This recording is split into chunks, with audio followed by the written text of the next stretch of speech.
RPs రుచులకు స్వాగతం.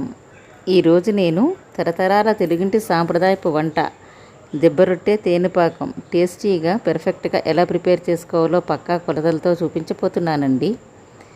ఈ వీడియోని చివరి వరకు మిస్ చేయకుండా చూడండి.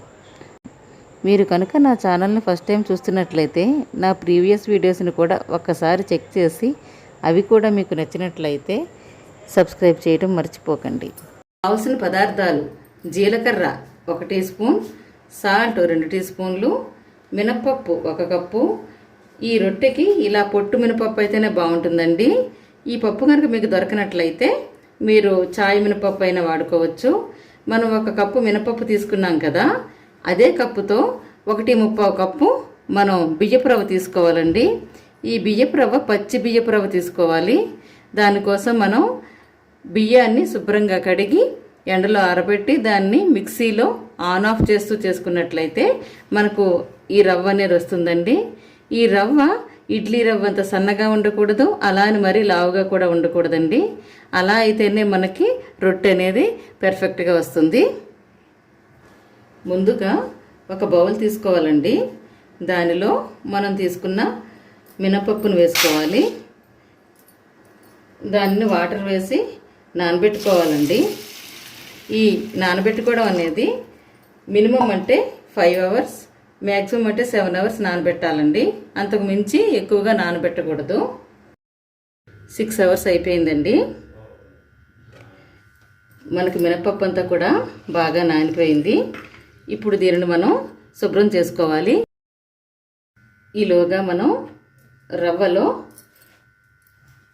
కొద్దిగా వాటర్ పోసుకొని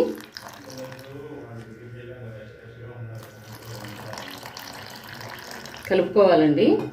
ఎందుకంటే మనం అది క్లీన్ చేసి రుబ్బుకునే లోపు మనం ఈ రవ్వ నానుంటుందండి.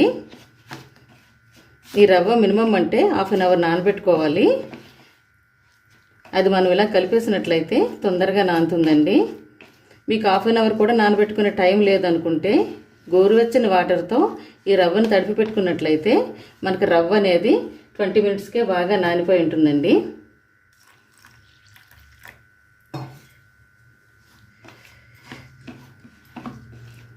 మరీ ఎక్కువగా వాటర్ వేసేయకూడదు. ఈ విధంగా వేసుకోవాలండి. 1/2 అవర్ అయ్యేటప్పటికి ఈ వాటర్ అంతా కూడా రవ్వ పీల్చుకొని మనకి కరెక్ట్గా సరిపోతుంది. ఇప్పుడు దీన్ని మనం పక్కన పెట్టేసుకుందాం. ఇప్పుడు ఇలా పప్పు తీసుకొని మరి కాస్త వాటర్ వేసుకొని 2-3 సార్లు శుభ్రంగా కడిగేసుకోవాలండి.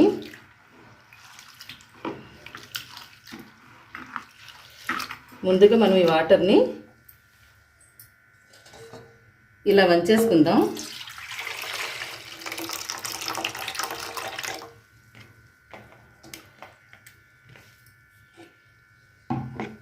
ఇదే విధంగా 2-3 సార్లు బాగా కడిగేసుకోవాలండి.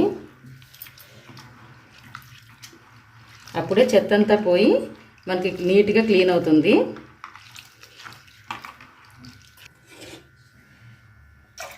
ఈ వాటర్ని కూడా మనం వంచేసుకోవాలి.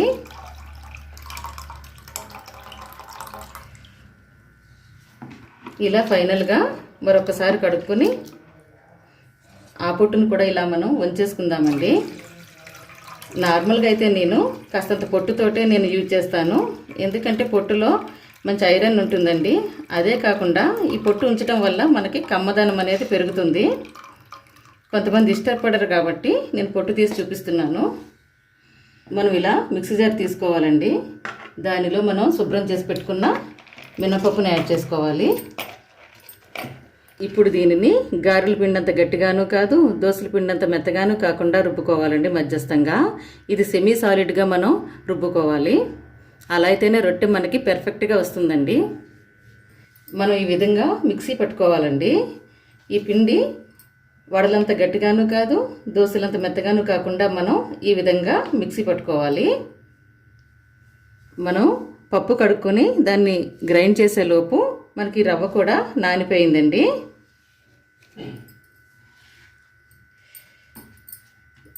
ఇప్పుడు దీనిలో మనం రుబ్బు పెట్టుకున్న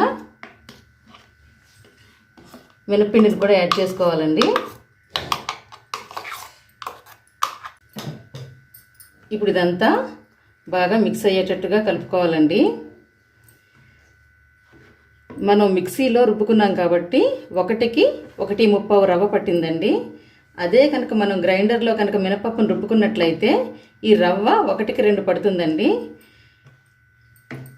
గ్రైండర్లో మనకు బాగా ఉదువవుతుంది కదా పిండి, అందుకని 1/2 కప్పు ఎక్కువ పడుతుంది.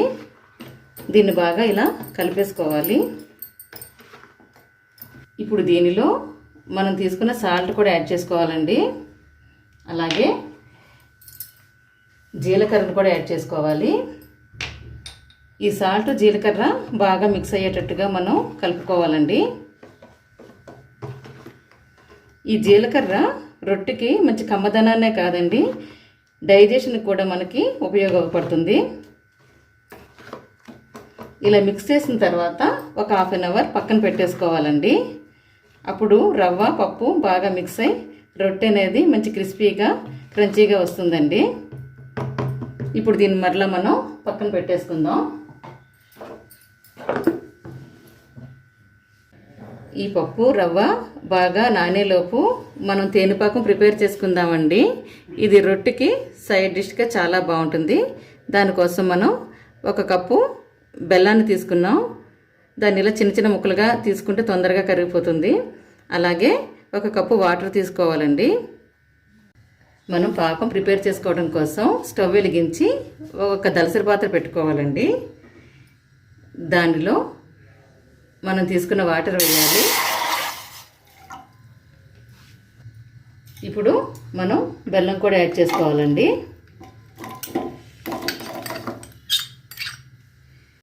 దానిని పాకం వచ్చే వరకు మనం కరగబెట్టుకోవాలి. మనకి ఇది 3 మినిట్స్లో అయిపోతుందండి, పెద్దగా టైం ఏం తీసుకోదు. బెల్లం అంతా మనకి బాగా కరిగిపోయిందండి. ఇప్పుడు మనం దీన్ని కంటిన్యూస్గా కలుపుతూ ఉండాలి, లేదంటే పొంగిపోతుందండి. కింద కూడా అడుగంటకుండా మనం కలుపుతూ ఉండాలండి. ఈ పాకం ఇలా బబుల్స్ వస్తే చాలండి. మనం పట్టుకుంటే కొంచెం స్టిక్కీ అయితే చాలు. మనం దీన్ని స్టవ్ ఆఫ్ చేసుకుందాం. 1/2 అవర్ అయిపోయిందండి. రవ్వ మినపప్పు కూడా బాగా నానిపోయాయండి. 1/2 అవర్ మించి మనం నానబెట్టినట్లయితే పులుపుదనం వచ్చేస్తుందండి. మనం రొట్టె వేసుకోవడం కోసం స్టవ్ వెలిగించి ఇలా ఒక దలసరి కడాయి పెట్టుకోవాలండి. ఈ కడాయి హీట్ అయ్యేంత వరకు మనం ఫ్లేమ్ని హై ఫ్లేమ్లో పెట్టుకోవాలి. ఇప్పుడు మనం దానిలో 5 టీ స్పూన్ల ఆయిల్ వేయాలి.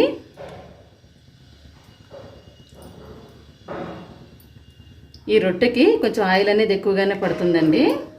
అయిపోయిందండి. ఇప్పుడు మనం 4 గంటలు పిండిని వేసుకుందాం.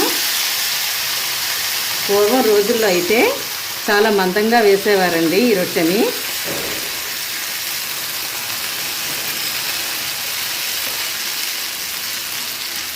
ఇప్పుడు మన ఫ్లేమ్ని లో ఫ్లేమ్లోకి అడ్జస్ట్ చేసుకొని లిడ్ పెట్టుకొని కుక్ చేసుకోవాలండి. మినిమం అంటే మనం 3 మినిట్స్ వరకు దీనిని ఏమి డిస్టర్బ్ చేయకూడదండి. ఇలా లిడ్ పెట్టే కుక్ చేసుకోవాలి. 3 మినిట్స్ అయ్యిందండి. ఒకసారి మనం చెక్ చేసి చూద్దాం.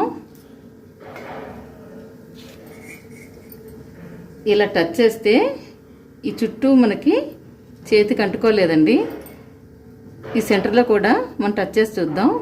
పిండి మనకు అంటుకుంటోంది కదా. మరొక నిమిషం మనం దీన్ని లిడ్ పెట్టి కుక్ చేసుకోవాలి. 1 మినిట్ అయిందండి. మనం లిడ్ తీసి చెక్ చేసి చూద్దాం. ఇలా పట్టుకున్నట్లయితే మనకెక్కడ చేతికి పిండి అనేది అంటలేదు కదా. ఈ స్టేజ్లో మనం దీన్ని టర్న్ చేసుకోవాలండి.